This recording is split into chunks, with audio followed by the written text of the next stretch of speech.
నమస్కారం అండి అందరికీ.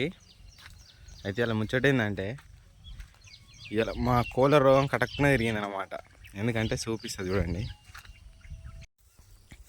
అయితే నిన్న మొన్న ఇట్లా తిరగకపోయేది.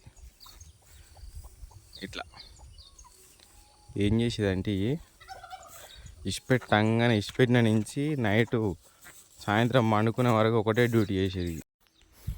ఇది సొప్పండి, ఇది 4G బుల్లెట్ నేఫియర్ పశువుల కోసం తెచ్చి నాటినాము. అయితే అక్కడ కనిపిస్తుంది కదా, మంచిగా ఎగిరేసింది.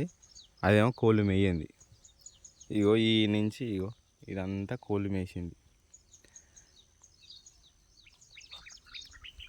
అయితే ఈ ప్లేస్లో కూడా కట్టనే ఉండే ఈ నుంచి దాకా. అప్పుడు ఫస్ట్ కోతలు పెట్టినప్పుడు ఏం చేసినా అంటే కొంచెం ఎగురు రాగానే మొత్తం తినేసినాయి అనమాట. ఇప్పుడు ఫస్ట్ కోత అయిపోయింది, సెకండ్ కోత మళ్ళీ ఎగురు వస్తుంటే ఈ నుంచి అందా వరకు తినేస్తున్నాయి.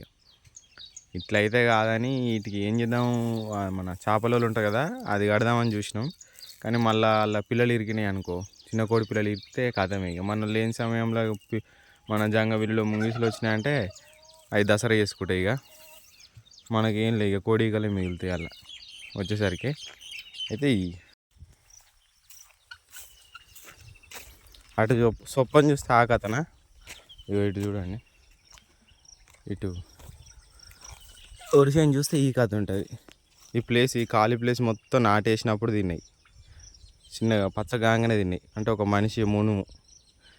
సరే అట్లయితే పోయినాను.